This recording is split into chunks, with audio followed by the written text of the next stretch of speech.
Merci de nous recevoir chez vous. C'est un plaisir pour nous d'avoir un aîné, un monument comme vous, pour pouvoir prendre de vos expériences. Et on va commencer par votre enfance, l'environnement dans lequel vous avez grandi. Qu'est-ce que vous pouvez dire par rapport à ça? J'aimerais d'abord vous dire merci d'être venu jusqu'à moi. Et en espérant que je ne dirai pas trop de bêtises, que ce que je vais dire peut servir pour votre organe et pour ceux qui vont les lire aussi.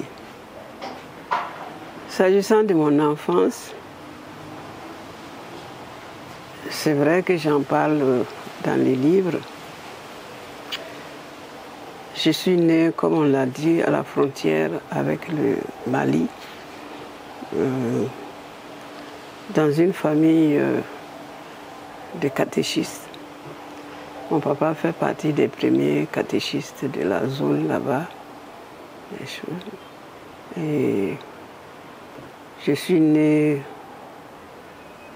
6e enfant de cette famille-là. Avant, il n'y avait eu que des garçons. Et donc, papa, qui certainement souhaitait une fille, était très content, de même que maman, d'avoir une fille quand je suis arrivée. Donc, disons que dès ma naissance, j'ai été aimée, quoi. J'étais attendue, aimée et tout. Et j'ai grandissais au milieu de mes frères.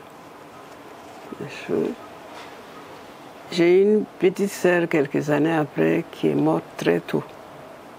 Donc je me suis retrouvée seule à grandir au milieu des 5 garçons qui étaient encore vivants, parce qu'on a eu des aînés qui sont décédés bien avant, que je n'ai pas connu, etc. Donc, on peut dire que vous avez eu la chance, parce que pour de nombreuses femmes, c'était le contraire. Oui. Être née souvent dans un environnement où les gens désiraient plus les garçons, oui. Ça fait que beaucoup de femmes n'ont pas eu la même chance que vous. Ça, c'est vrai. Moi, en tout cas, dès ma naissance, je savais que j'ai senti que j'étais attendue, aimée, voulue et tout. Est-ce que votre nom et votre prénom a quelque chose à voir avec ça? Qu'est-ce que ça veut dire? Le prénom catholique m'a été donné par l'évêque du lieu. Comme papa était catéchiste, quand je suis née, et au dire de papa, 5 jours après, il y avait l'évêque qui partait à la paroisse. Et le village où je suis née était sur la route de la paroisse. L'évêque s'est arrêté pour saluer son catéchiste. Et il trouve une petite fille. Il décide de me baptiser. Et c'est lui qui choisit le nom. Il me donne le nom de Jeanne d'Arc.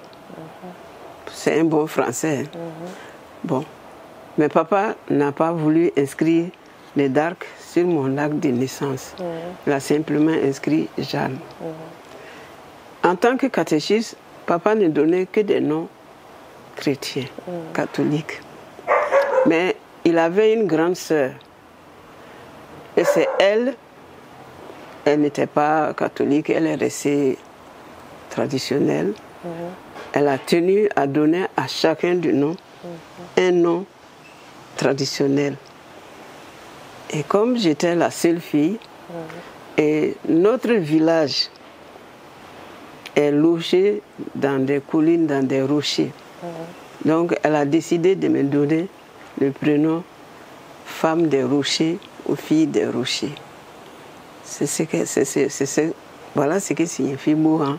C'est pour ça que je dis Bohan ou la fille des rochers. C'est comme ça que j'ai été prénommée par ma tante. Mais ce nom n'a jamais figuré sur mon acte de naissance. Mais il y a des gens au village qui le connaissent et qui m'appellent par ce nom-là. D'accord. Et ensuite, vous êtes allé à l'école? Bon, j'ai grandi donc avec mes garçons, avec les garçons, dont mes frères. Très vite, j'ai rattrapé en taille mon grand frère immédiat. Et les gens nous prenaient pour des jumeaux. Bon, mais bon. Et surtout, il arrivait à maman de coudre des habits pareils pour mon grand frère et puis pour moi. Donc, ça a encore ce que j'étais, on était des jumeaux. Mais bon, papa avait, en tant que catéchiste, il a mis tous mes frères à l'école. Et en ce qui me concerne, je pense qu'à un moment, il a hésité, il ne savait pas trop. Bon, finalement, il a décidé de me mettre à l'école. Ça a été le tollé, évidemment. Maman n'était pas d'accord parce que j'étais la seule fille qui pouvait l'aider dans les travaux de la maison. Et voilà qu'on m'envoie à l'école. Donc, elle s'est retrouvée seule pendant des années, jusqu'à sa vieillesse, à faire elle-même la cuisine, le ménage, le tout et tout. Donc, papa a décidé de me mettre à l'école. Et puis, bon, moi, on m'a mise à un jour, papa m'a amenée à cheval à la paroisse et on m'a inscrite à l'école. Et j'ai logé chez une tante maternelle avec d'autres cousines de ma tante, d'autres nièces de ma tante. Et puis, bon, parfois aussi, il y avait certains de mes frères. On logeait tous ensemble. Et l'école primaire, c'était où? L'école primaire, c'était à Mandiakui, la paroisse. Et il y avait d'autres filles là-bas? Il y avait des filles. Il y avait une école de garçons et une école de filles. Ah, d'accord. Voilà. Donc moi, j'ai fréquenté l'école des filles. Et bon, c'était les sœurs blanches, comme on les appelait, les sœurs de Notre-Dame d'Afrique, qu'on appelle les sœurs blanches. C'est elles qui tenaient cette école, l'école des filles. Voilà. Et donc, bon, je suis rentrée à l'école. Bon, moi, je ne savais pas trop. On m'a mise à l'école, on a dit de travailler. Le travail qu'on nous donne, j'ai fait.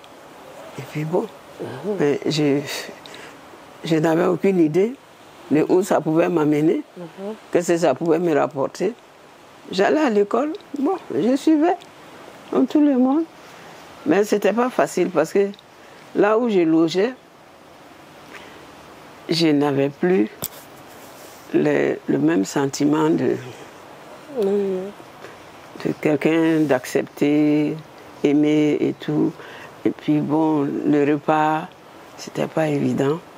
Parfois, si le matin, vous avez un peu de thon réchauffé, vous mangez, vous passez la journée avec ça. Et vous n'attendez que le soir pour manger. Et vous avez tenu comme ça jusqu'au bac? J'ai tenu comme ça d'abord jusqu'au CM2. Au CM2, ça c'était à Mandiakui. Et l'école de Mandiakui relevait de la circoncision de sang au Mali. On a passé donc le CPE à l'époque, on avait le certificat d'études primaires élémentaires. On a passé ça à 100. Et bon, et ce qu'on appelait les bourses, c'est l'actuelle entrée en 6e.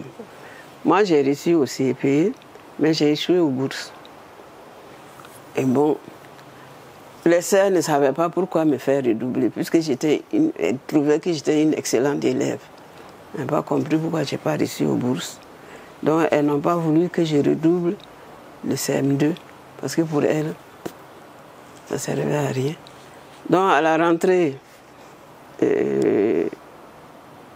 57-58, où j'avais le CPE, bon, j'étais là. Et par hasard, mon grand frère, qui était enseignant des écoles privées catholiques, et lui, il avait enseigné à Thomas. Et à Thomas, il y avait un centre de formation pour les jeunes filles qui n'avaient pas réussi à l'école. Et il m'a dit, bon, je vais t'envoyer là-bas, au moins tu vas apprendre la couture, la cuisine, les choses. Donc, comme je disais, c'est pour former un peu des femmes un peu plus modernes que des choses. Bon, on m'a dit d'aller, je suis allée. Et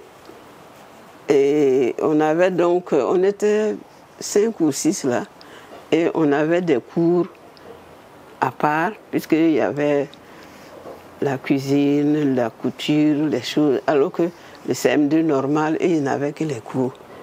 Et il se trouve que c'est la directrice de l'école primaire qui venait, parce qu'on avait quand même des cours de calcul, des cours de français, et ainsi de quoi. Et c'est la directrice de l'école primaire qui venait nous dispenser ces cours-là.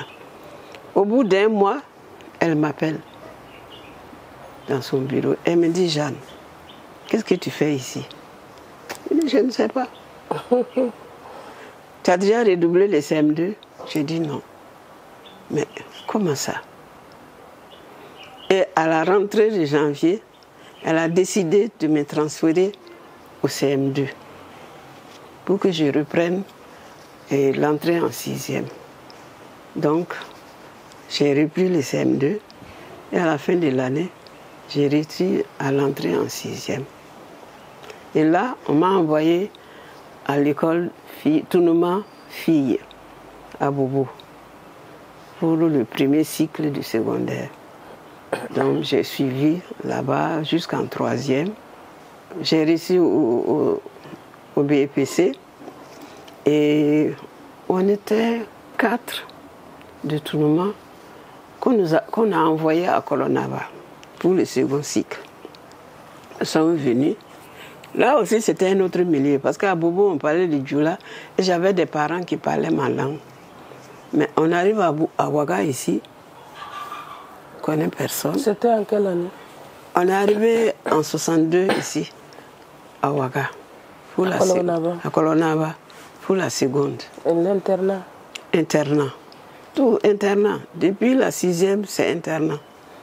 Quand on est arrivé en terminale, il y avait une seule qui avait commencé à Kolonaba, qui nous avait suivis. Elle était là.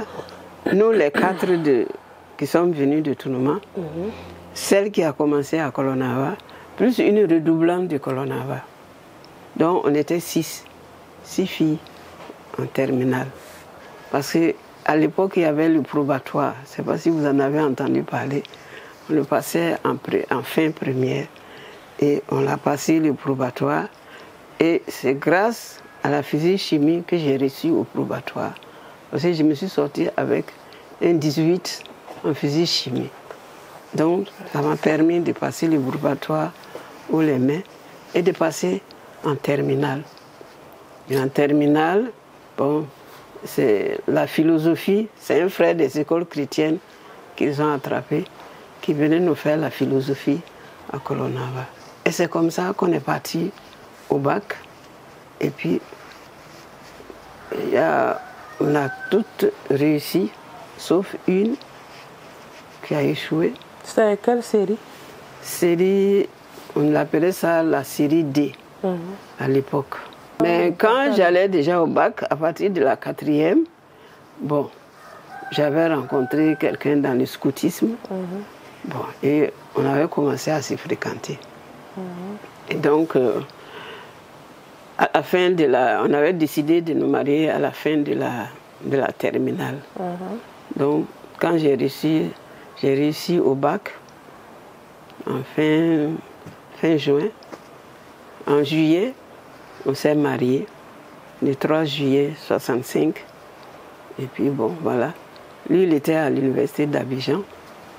Et puis bon, moi, je l'ai rejoint là-bas. Et dans votre livre, vous avez parlé de quelque chose qui a attiré mon attention. Vous avez dit que vous n'avez pas été doté. Ça veut dire quoi? Ça veut dire que papa, vous savez, dans la plupart des étudiants, quand tu veux une femme, on te dit tu dois amener ça, pour avoir la femme. Papa a dit il ne prend rien. Parce que lui, il ne veut pas vendre sa fille. Parce que s'il prend quelque chose, le monsieur va dire, voilà, il a acheté la fille, il va m'emmener sa fille. Il dit non. Mais papa dit que, bon, lui, il est chrétien. Il a appris que tout le monde est pareil. Il ne comprend pas la langue. Il ne parle même pas français. Et donc, si je dis que c'est lui que je veux, lui, il ne va pas s'opposer. Mais il ne prend rien. Et donc, voilà comment ça s'est fait. Oui. Donc, je me suis mariée. On s'est mariés à Nounan, la famille était là et tout, ses amis étaient là et tout. Mais bon, papa n'a rien pris. Donc, on voit que finalement, vous êtes allé à Abidjan pour étudier, mais vous êtes revenu de votre étude sans diplôme. Sans diplôme. Oui. Mon diplôme, c'était mes enfants. Parce que je me suis mariée et aussitôt après, je suis tombée en grossesse. Donc, première année, grossesse, mais grossesse était difficile. Je vomissais, je ne pouvais pas tenir. Donc, l'année... Le premier est né en mars 66, 30 mars 66. Et puis bon, donc, le temps qu'il soit suivré, que j'ai fait, donc, etc. Donc, j'ai repris la première année.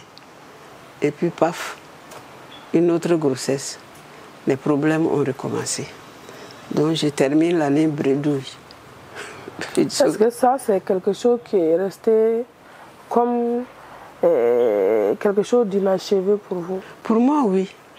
J'étais très fâchée contre mon mari parce que je suis venue, je lui ai dit de m'inscrire. Je vais repartir avec les enfants. Et il a dit non, avec 2 enfants et tout seul à l'université, tu ne pourras pas tenir. Il ne m'a pas inscrit.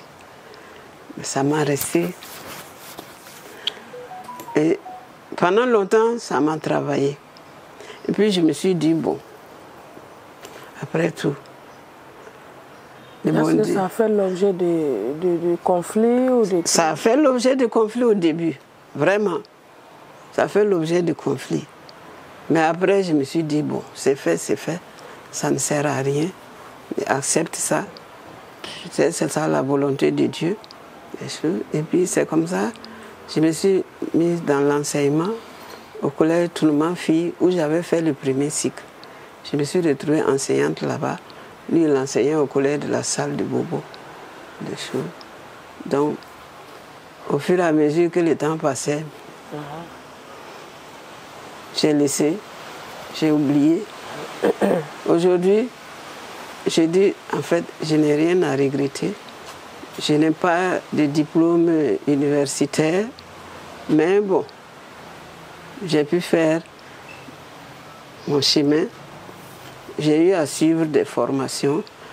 À travers le scoutisme féminin, le guidisme, j'ai eu à faire beaucoup de rencontres, faire beaucoup de sessions, beaucoup de choses.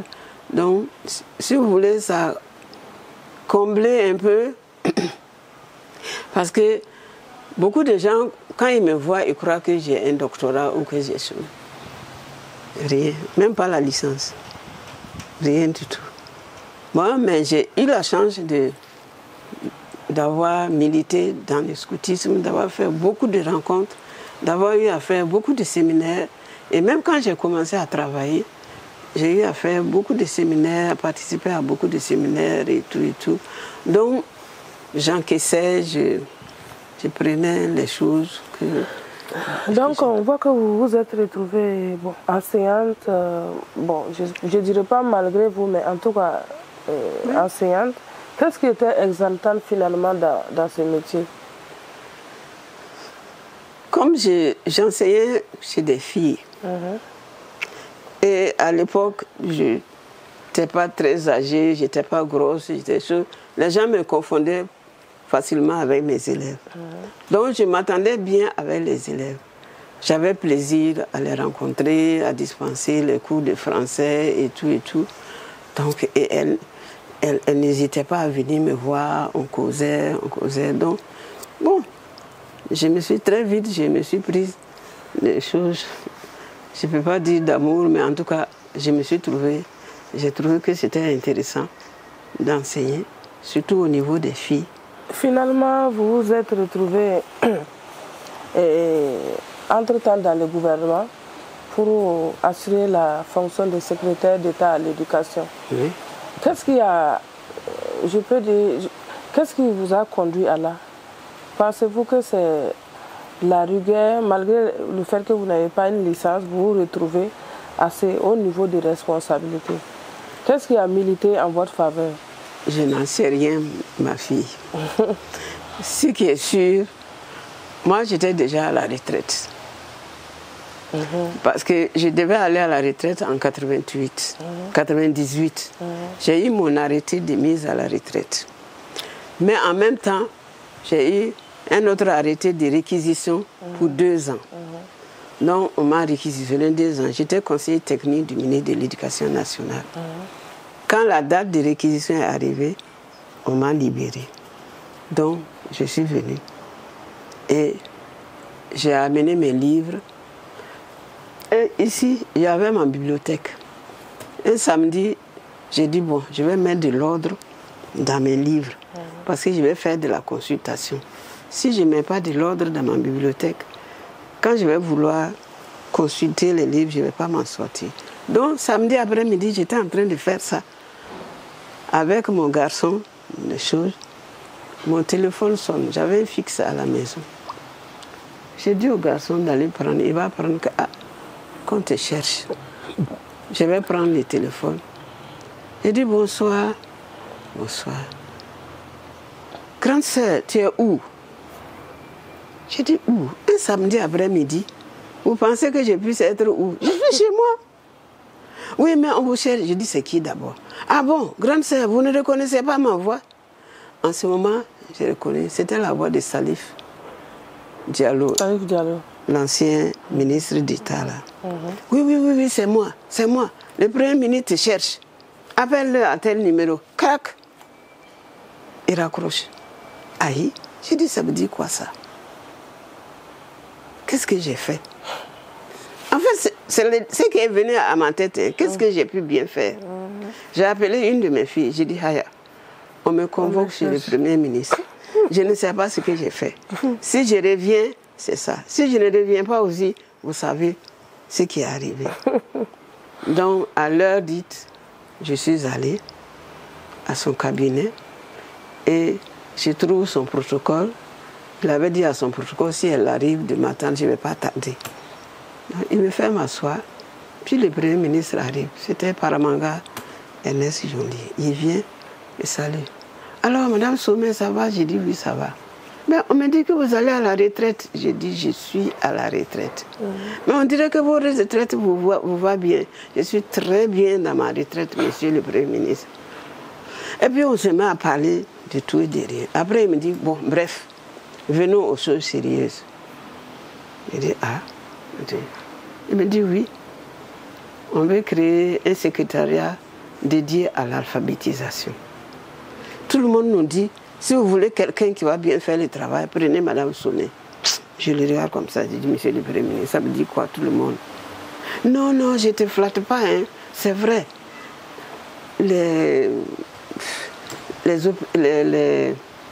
Ceux qui financent, quoi, disent oui, que c'est Madame Sommet qu'il faut prendre. Même le boss dit que c'est moi. Je dis, le boss me connaît où? Où dit de me prendre? Il dit non, je ne te flatte pas, c'est sérieux. J'ai dit, bon, bref, monsieur le Premier ministre, j'ai décidé de ne pas faire la politique pour des raisons de famille. Et puis, il paraît que je parle trop gai. Quand il y a quelque chose, si c'est noir, je dis c'est noir. Si c'est blanc, je dis c'est blanc. Je dis, dans votre milieu de politique, là, vous pouvez supporter ça. Il dit, non, on sait tout. Donc, vous connaissez tout de moi. Il dit oui. Et vous pensez que je peux quand même rentrer dans votre gouvernement? Il dit oui. Je dis, c'est pas servir le Burkina, là. Si vous pensez que je peux servir, il n'y a pas de problème. Il dit, ok, merci. Mais pour le moment, gardez ça pour vous. Parce que ce n'est pas encore ça. Et je suis revenue à la maison. J'ai continué mes activités. Et le lendemain, ou c'est le surlendemain, dimanche, comme mon mari était malade, de temps en temps, on sort. Je le sors, on va rendre visite à nos amis. Donc, on était sortis pour rendre visite à nos amis. Je reviens, je vois qu'il y a plein d'appels manqués sur mon fixe. Et puis, je vois ma fille que j'avais appelée pour la prévenir, là, qui arrive avec une bouteille de champagne. Je dis, c'est quoi ça? Puisque moi, je n'avais rien entendu. Oui. Elle vient, elle sort la bouteille. Maman, tu es dans le gouvernement. Je dis, quoi? Voilà comment. Est-ce que je peux dire qu'est-ce qui m'a conduit au gouvernement? Mais votre compétence, puisque les gens vous ont réclamé, C'est-à-dire que vous avez été imposé au gouvernement. Moi, je ne sais pas. Mais ça veut dire que c'est votre travail qui a payé. En tout cas, voilà comment je suis rentrée au gouvernement. Et il y a quelque chose qui m'a attiré l'attention tout de suite, c'est que vous, quand vous êtes arrivé, on a dit, bon, on vous a recommandé. Les autres femmes allaient dire, je vais venir consulter mon mari. Vous n'avez pas pensé à faire ça? Systématiquement, vous avez répondu en même temps? Oui. Parce que je savais, bon, comme je connais assez mon mari, il n'a jamais fait de problème sur le plan de mon travail. Donc mes affectations, de quoi, il n'a jamais fait de problème. Donc je savais qu'il ne ferait pas de problème, il allait me soutenir, même malade, comme il pouvait. Donc c'est pour cela que je n'ai pas jugé nécessaire de dire que je vais demander son avis. Parce que je savais qu'il est toujours derrière moi, même malade. Et vous avez pu continuer votre franc-parler dans le gouvernement, dire ce que vous pensez, même devant les boss. Devant les boss. Et ça m'a parfois... Comme... je vais vous raconter des anecdotes. Il y a un jour, le ministre de la Santé, M. Yoda Alain, qui amène 2 dossiers au Conseil des ministres. Et puis, il expose. Quand tu amènes le dossier, tu exposes. Voilà, ça sert à quoi, ça va, voilà, c'est ce que ça va faire, gna, gna, gna, c'est, gna, gna, gna. Il parle. Et puis, il dit, bon, maintenant, il revient au ministre de poser des questions. Les gens posent des questions. Moi, je lève le doigt. Le Premier ministre dit, oui, Madame Somé. J'ai dit, Monsieur le Premier ministre, je m'excuse. Je voudrais demander au ministre de la Santé de nous dire simplement, en 2 mots, ce que ces projets-là vont rapporter aux populations. Concrètement, là, je dis, c'est ça seulement que je veux savoir. Monsieur Alain a crié, oh, Madame Somé, qu'est-ce que je vous ai fait? J'ai dit, non, monsieur le ministre, rien, je veux simplement comprendre. C'est tout. Donc ça, c'est une anecdote. L'autre, c'est avec le boss lui-même. On discutait, on pose des questions. Je pose une question. Il me dit, mais toi, qu'est-ce que toi tu veux? Qu'est-ce que toi tu veux? J'ai dit, monsieur le président, je ne veux rien, je veux comprendre. Je ne comprends pas, je veux comprendre. Il s'est tué. Il n'a rien dit. Donc, voilà, j'ai continué effectivement. Et effectivement, il y a beaucoup de ministres qui ne supportaient pas. C'est après j'ai appris qu'il paraît que j'étais la terreur du gouvernement parce que mes questions-là, ça les emmerdait. Et c'est tout. En tout cas, bon, et je crois que quand je n'ai pas été reconduite, c'est vrai qu'il y avait la politique qui était dedans parce qu'il y avait eu les élections de 2002 où le CDP n'avait pas eu la majorité absolue. Il fallait une ouverture négociée avec les partis pour avoir la majorité absolue. Et comme moi, je n'avais pas de carte politique, je ne pouvais rien leur apporter. Donc, on a pris mon poste pour donner à un parti politique. Et à l'époque, l'alphabétisation, les priorités pour vous, c'était quoi? Qu'est-ce que vous avez réussi à faire? Ben, bon, d'abord, quand je suis arrivée, c'est un domaine que je ne connaissais pas bien. Parce que moi, j'ai toujours travaillé dans le formel. Et on me nomme responsable du non formel. Et j'avais une direction générale de l'alphabétisation, avec des directeurs qui sont passés. Je suis arrivée, j'ai pris un des directeurs qui avait été directeur de l'alphabétisation. Je l'ai nommé conseiller technique parce que je me suis dit, il va me donner les informations. Je lui demande d'abord, est-ce qu'il y a un document qui définit ce qu'est l'éducation non formelle et l'alphabétisation au Burkina Faso? Il me dit oui. J'ai dit, je peux avoir le document. Pendant 2 semaines, rien. En réalité, il n'y en avait pas. Donc, j'ai dit, ok, on ne peut pas travailler sans savoir où on va. J'ai dit, bon, on va commencer par faire une étude. On va faire appel à des gens qui vont nous définir, dans le cadre du Burkina, qu'est-ce que l'éducation non formelle Et l'alphabétisation, ça va. Les objectifs, éventuellement, bon, les publics cibles, les enseignants, les quoi, comment on va faire, etc. Donc, j'ai réussi à négocier ça avec l'UNICEF. Ils ont financé. On a sorti le document qui définissait. Et puis, l'étape suivante, c'était maintenant définir les profils des enseignants qui allaient tenir la durée de la formation, suivant que ce sont les jeunes ou c'est l'alphabétisation. Et les résultats attendus. C'est ça.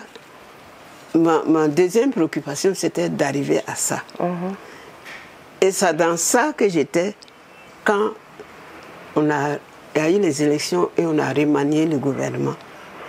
Et on m'a fait partir. Mais j'avais eu le temps de sortir sur le terrain et de visiter les centres d'éducation non formelle et les centres d'alphabétisation. Quand je suis revenue avec mon personnel à Sérénie, j'ai dit non. Ça là, il n'y a rien de bon dedans. Ça n'aboutit à rien du tout. J'ai dit, on va arrêter les centres d'éducation non formels là. On va les repenser et on va les relancer après. L'UNICEF est venu me voir, me dit, Madame Soumi. J'ai dit, parce que moi, je suis allée sur le terrain, je n'ai rien vu de bon. Il n'y a pas de salle. Il n'y a pas de... Les anciens, on les prend au hasard, ils ne maîtrisent rien, ils ne savent pas, eux-mêmes, ils ne savent pas. J'ai dit non, on ne peut pas travailler avec ça. Il faut que les choses soient définies, claires et nettes. Il me dit oui, mais si vous dites qu'il n'y a rien de bon, on ne va plus avoir les financements. J'ai dit mais vous cherchez les financements et l'avenir de ces enfants-là, on fait quoi? Il me dit non, pardon, Madame Soumé, pardon. J'ai dit non, je ne peux pas accepter ça. C'est dans ça là qu'on a fait remaniement et qu'on m'a dit de partir. Je suis partie. La condition de femme que vous avez traversée, par exemple, femme dans le gouvernement, est-ce que vous avez senti que le fait d'être femme avait été une difficulté pour vous ou pas? Non, au gouvernement, non. Je n'aime pas, parce qu'il y a toujours eu des femmes au gouvernement. Mais ce que j'ai eu comme difficulté au départ, comme secrétaire général, on était 2 ou combien là, ils avaient décidé que nous ne participerions pas au Conseil des ministres. Donc nous avons fait une délégation, aller voir le chef de l'État. On dit, mais vous nous avez nommé responsable d'un département. Nous avons des idées. Si vous faites le Conseil des ministres et nous ne participons pas, comment nous allons apporter des idées pour améliorer ça? Donc, c'est à partir de là, ils ont ouvert le Conseil des ministres au secrétaire d'État que nous avons participé au Conseil des ministres. Par contre, là où j'ai eu des problèmes, c'est quand j'ai été nommée directrice générale de l'éducation non formelle et de l'alphabétisation. L'éducation non formelle, de l'éducation et de l'alphabétisation. J'étais la première femme à occuper ce poste de directeur général au niveau national. Ah non. Il y a beaucoup d'hommes qui ont dit non, non. D'où elle sort celle-là là? Quel diplôme elle a? Quoi c'est ça? Elle ne va pas tenir. Même 6 mois, elle ne va pas tenir. Elle va partir. Je dis, ouais. Je suis restée de 88 à 92. Ils se sont aperçus que non. Et moi, je leur ai dit, vous savez, si c'est le milieu des hommes, là, je n'ai pas peur. Parce que j'ai grandi au milieu des garçons. Depuis mon enfance, il a fallu me battre. Bon, c'est vrai que mon papa m'a beaucoup aidé. Mais il a fallu me battre pour avoir ma place. Pour qu'on reconnaisse ma place. Que j'ai mon mot à dire. Donc, au milieu d'hommes, je ne suis pas complexée au milieu des hommes. Parce que je parle. S'il y a quelque chose. Il y en a qui avaient décidé, quand je suis arrivée à la direction générale, de me créer des problèmes. Quand je parle, ils disent, oh, c'est ça. Quand tu me parles mal, je te réponds mal.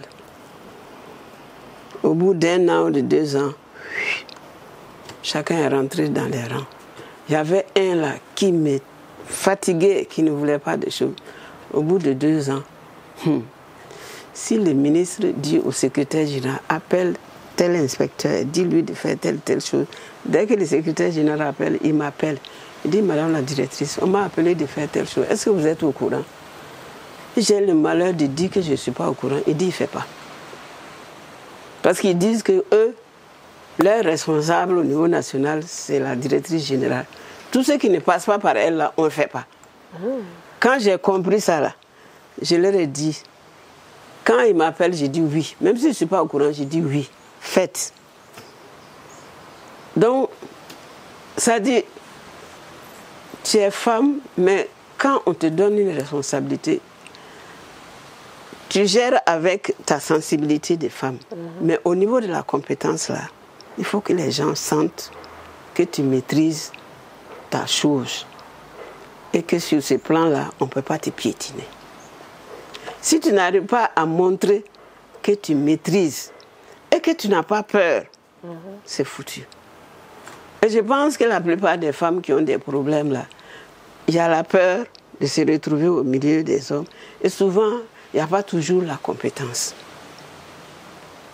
Parce que c'est ça. Si tu as la compétence et tu n'as pas peur, les hommes, à la fin, ils te suivent. Moi, à la fin, j'avais des problèmes parce que le ministre me disait que oui, tout le monde me suit, tout le monde dit que c'est ceci, c'est cela. Mais j'ai dit, mais ça, ce n'est pas de ma faute. C'est ma façon de manager, de conduire les choses, c'est tout. Donc moi, je crois que nous, les femmes, là, il ne faut pas que nous mettions en avant nos charmes, nos quoi, pour avoir des postes. Ça ne sert à rien. On dessert les femmes. Il faut avoir la compétence. Et quand on te donne là, bats-toi. Il faut que les gens sachent quel objectif qu'ils poursuivent. Où est-ce que tu veux amener? Quels sont les changements que tu veux amener? Et pourquoi? Et c'est justifié. Si tu as ça dans la tête, tu arrives avec ça, tu vas finir, on va te laisser tranquille. Mais si tu arrives et tu hésites, tu ne sais pas, on pose des questions, tu ne sais pas trop, tu ne sais pas, moi-même je ne sais pas, je suis en train... Ça ne marche pas. De votre expérience, comment vous avez vu l'évolution des conditions de la femme au niveau de notre pays? Bon, ça fait depuis 2008 que je ne suis plus dans le circuit. Hein. Et vraiment, j'avoue que j'ai coupé. Donc, je ne peux pas dire que la condition... Est-ce qu'à votre époque, vous étiez organisé entre femmes d'une manière spéciale pour vous entraider à avancer? Non, il y avait les associations de femmes, mais bon, je trouve que c'était pas... Quand je suis arrivée à Ouaga, j'ai abandonné les associations de femmes. À Bobo, oui. Nous avons une section de l'association des femmes voltaïques. Et nous avions créé l'entraide voltaïque à Bobo. Et nous avions rassemblé des femmes à peu près du même âge que nous, la même génération, quoi. Et là, nous avions un programme d'activités, des choses, etc. qu'on faisait. Et donc, par exemple, sur le plan de la cuisine, bon, on trouvait, s'il y a une qui avait une recette spéciale que les autres ne connaissaient pas, on se retrouvait chez elle et on apprenait ensemble. On avait des exposés, on faisait appel à des gens qui venaient nous faire des exposés sur tel ou tel sujet, etc. Et donc, on travaillait. On ne se retrouvait pas pour regarder comment elle est habillée, comment elle est quoi. Mais quand je suis arrivée à Ouaga, j'ai vu que tu arrives, on te regarde les pieds à la tête, comment elle est habillée, comment elle est quoi. J'ai dit, c'est ça là. Et j'ai abandonné. Aujourd'hui, vous avez écrit une œuvre biographique et autobiographique sur vous. Qu'est-ce que vous souhaiterez qu'on retienne de Maman Jeanne? Chacun peut retenir ce qu'il veut dedans. Hein? On peut retenir, mais je pense que les leçons que j'ai tirées à travers tous les postes où je suis passée, d'abord, c'est le travail. Et le travail bien fait. Ensuite, c'est l'honnêteté. L'honnêteté, ça va te coûter cher. Ça coûte cher. Et puis, le respect. Le respect de toute personne, du plus grand au plus petit. Parce que j'estime que toute personne là a droit au respect. Même ceux qu'on appelait les agents de liaison, qu'on appelle aujourd'hui les techniciens de sol ou de quoi. Tous ces gens-là, moi je dis, quand nous nous regardons, il y a ceux qui ont eu la chance d'aller à l'école, qui ont poussé et qui ont autre chose. Mais parmi ces gens-là, il y en a qui sont plus intelligents que moi, mais ils n'ont pas eu la chance. Donc moi, je dis le respect. Le respect, même avec mes enfants. Les gardiens et autres là, j'ai dit non. Vous n'allez pas appeler quelqu'un gardien et gardien. J'ai dit non. Il a un nom. C'est un père de famille. Il faut le respecter. Donc, si vous voulez, en tout cas, les messages que je veux faire passer, il y a ça. Le travail bien fait, l'honnêteté, le respect. Et puis bon, si tu appartiens à une religion, il faut la pratiquer correctement. Et ta religion, ce qu'elle t'enseigne, tu ne peux pas laisser ça de côté. Si vraiment tu es dedans, tu ne peux pas. Tu ne peux pas voir dans ton service quelqu'un qui souffre et tu vas quand même lui donner du travail, tu vas quand même lui dire de faire parce que c'est le travail. Non, il est malade. Moi, j'avais beaucoup de femmes. Et je regardais les femmes quand elles arrivaient le matin, elles viennent me chercher. Bonjour, directrice. Je regarde le visage. Je dis, toi, qu'est-ce qui se passe? Elle dit rien. Je dis, c'est faux. Tu as dormi la nuit? Elle fait comme ça. Non. Qu'est-ce qui se passe? L'enfant est malade. Ou le mari est malade.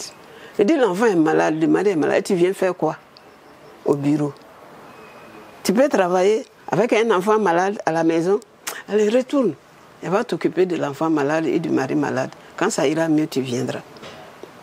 Donc, vous voyez, bon, c'est vrai, le travail bien fait et tout, mais l'humanité aussi. Nous sommes des humains, nous ne sommes pas des machines. Et qu'est-ce que vous pouvez dire par rapport à la vie de couple? Comment une femme peut concilier sa vie de couple, sa vie de famille avec son travail aujourd'hui? Ben, j'ai dit c'est une question d'organisation. Moi, par exemple, je ne sais pas si ça peut servir, c'est peut-être pas la même chose. Mais pendant longtemps, et les enfants me demandaient à mes enfants ces choses. Je me levais, je lavais moi-même ma voiture. Je faisais ma chambre. Personne ne balayait ma chambre. Quand j'ai fini de laver ma voiture, je vais trouver que mon mari est dans la douche. Je profite pour faire la chambre. Je balaye et c'est tout. Donc, c'est-à-dire, assumer d'abord ses responsabilités de mère et de maîtresse de maison. Beaucoup, et je pense que c'est un de nos défauts. Quand on arrive à un niveau là, on se croit que les boys, la bonne, les quoi, ils sont chargés pour faire. Non, c'est toi la maîtresse de maison. Si la maison n'est pas propre, tu ne peux pas t'en prendre la bonne. Si tu ne lui as pas montré comment ça se fait, c'est pas bon. Si le repas n'est pas bon, si tu ne lui as pas appris à faire, elle ne peut pas. Donc, moi je dis, on est femme. Moi, l'égalité avec l'homme, sur le plan intellectuel, sur le plan travail, je dis oui. Mais sur le plan relationnel, je donne à l'homme sa place. Je le respecte des choses, et je tiens à ce que sa maison soit propre, que son repas soit correct. Le jour où mon mari n'est pas là pour manger en même temps que nous, je fais en sorte que quand il vient, son repas soit proprement disposé sur la table et quoi, pour qu'il mange. Ce n'est pas des restes qu'on va lui donner. C'est sa part, bien posée, bien chose. Donc je pense que nos femmes là, il ne faut pas prendre cette histoire d'égalité homme-femme et l'amener partout dans la chose. Ça ne sert pas. Si Dieu nous a fait différents là, c'est que la complémentarité là, c'est bon. Tu as beau faire, c'est vrai, tu entretiens bien ta maison, tu t'habilles bien, tu ne te négliges pas, tu es quoi. Si ton mari va courir, il va courir. Laisse-le courir. Quand il sera fatigué là, il va revenir. Ah, mais maman, ce que vous dites là, c'est pas simple. Hein. C'est pas simple. On va le laisser courir et attendre jusqu'à quand pour qu'il revienne. Oh, ça dépend. Souvent, il va revenir vieux, fatigué, Fatigué, malade. En ce moment... Malade, sûr. Mais il y a vous savez, on raconte l'histoire d'une femme où son mari l'a abandonnée, avait prendre une deuxième, faire la maison, une villa bien pour elle. Et tous les soirs, ils sont assis côte à côte, ça cause, ça rit, c'est sûr. Elle n'a rien dit. Elle s'est entendue avec un de ses frères. Quand ils viennent causer, elle rentre, elle se lave, elle s'habille bien. Elle sort. Le véhicule fait clon, elle klaxonne, elle va rentrer et s'en va. Elle fait ça, le mari dit, ça là, c'est pas clair. Parce que la jalousie de l'homme là, il va dire, il te veut pas. Mais il veut pas non plus que quelqu'un d'autre te prenne. Mon fils, tu entends, hein, mais c'est faux ou c'est vrai? Il veut pas. Lui, il va te négliger. Mais si quelqu'un d'autre s'intéresse à toi là, ça passe pas. Il va revenir. La leçon, c'est qu'il ne faut jamais se négliger. Il faut jamais se négliger. Le temps à pleurnicher. Pleurnicher, ça il faut se battre pour pouvoir... Pleurnicher, là, tu lui donnes la route. Tu pleures, ok, plouf, il est parti. Il ne faut pas pleurnicher. Il faut bien t'arranger. Quand il part, toi tu sors, il vient que tu es bien habillé, les choses, tu le laisses. Il va se dire, ça là, il y a quelqu'un derrière elle. Je suis en train de perdre, il faut faire attention. Quelle était votre stratégie pour faire comprendre à votre époux quand vous n'êtes pas content? Bon, d'abord, ça se voit sur le visage. Quand tu n'es pas content, ça se voit sur le visage. Mais tout n'est pas à dire sur le champ quand on n'est pas content, quand il y a quelque chose. Tu patientes. Et puis le jour où tu vois qu'il est disposé à t'écouter, à ce moment, tu lui dis, tu vois, il y a eu telle ou telle chose, sincèrement. Si c'est un homme responsable, parce que c'est ça aussi le problème. Si c'est un homme responsable et respectueux, il va dire oui, tu as raison. Et j'ai dit aux filles, il vaut mieux tomber sur un homme qui te respecte qu'un homme qui te bombarde d'argent et qui ne te considère pas. Si dès le départ, tu lui as montré que c'est l'argent qui t'intéresse, il va te donner l'argent, mais en même temps, ne juge rien d'autre que de lui. Mais il peut ne pas avoir grand-chose, mais il te respecte, il respecte tes parents. Toi, tu tiens bien les choses. Ce que tu as, il te donne, tu fais, vous mangez ensemble, c'est bon. Tu fais de ton mieux, c'est ça. Les choses. Donc, le respect là, et puis assumer ses responsabilités, s'occuper de ses enfants. Parce que si tu comptes sur l'homme seulement pour s'occuper de tes enfants, ils vont aller dans l'herbe. Hein. Moi, j'ai pratiquement été seule à élever mes enfants. Parce que mon mari, avant d'être malade, était dans un organisme international, était tout le temps parti. Je me suis retrouvée avec 5 enfants qui se sont suivis. J'ai dit, ils se sont suivis comme des souris. Ils sont arrivés à la puberté, presque à l'adolescence, pratiquement ensemble. C'était pas facile. Il a fallu que j'attache mon pain. Et je les ai assis, j'ai dit, bon, ici, là, voilà. Ce que vous pouvez faire, ce que vous ne pouvez pas faire sans ma permission. Parce que c'est moi la maîtresse de maison. Il n'y en a pas deux. Celui qui n'est pas content, voilà la porte. Il s'en va où il veut. Mais si c'est ici, là, voilà comment ça se fait. Parce que si les enfants réussissent, le mari est fier, hein, ce sont ses enfants. Mais s'ils échouent, ce sont les enfants. Ah, c'est pas étonnant, leur maman est comme ça. Vous voyez? Donc il faut avoir conscience que l'éducation des enfants, c'est vrai, il faut les éduquer à deux. Mais la femme a un grand rôle. Ça, c'est un. Et de deux, évitez de vous chamailler sur l'éducation des enfants, en présence des enfants. Si votre mari dit aux enfants, il faut faire ça, ça, ça, ça, vous-même, vous vous rendez compte que ce n'est pas très correct, vous dites oui. S'ils viennent vers toi, oui, papa a décidé, il faut faire comme ça. C'est papa. Respect pour votre papa. Après, vous prenez votre mari à part et vous le calmez. Vous dites, ah, il y a telle ou telle chose, vraiment, tu ne peux pas. Et s'il est responsable, s'il est conscient, il va reconnaître que c'est vrai. C'est comme ça, il va se calmer. Mais vous chamaillez en présence des enfants, ils vont croire, ils vont dire oui, c'est maman qui est sorcière, ou bien c'est papa qui est sorcier. Si c'est maman, il n'y a pas de problème. Si c'est papa, il n'y a pas de problème, mais c'est maman qui fait que. Donc, évitez de se chamailler en présence des enfants. Parlez le même langage en présence des enfants. Et puis, tes problèmes avec ton mari, là, ne mêle pas les enfants dedans. Ne mêle pas les enfants dedans. Tu gères ça avec ton mari. Protège tes enfants. Quand ils seront grands, vous pourrez en parler un jour.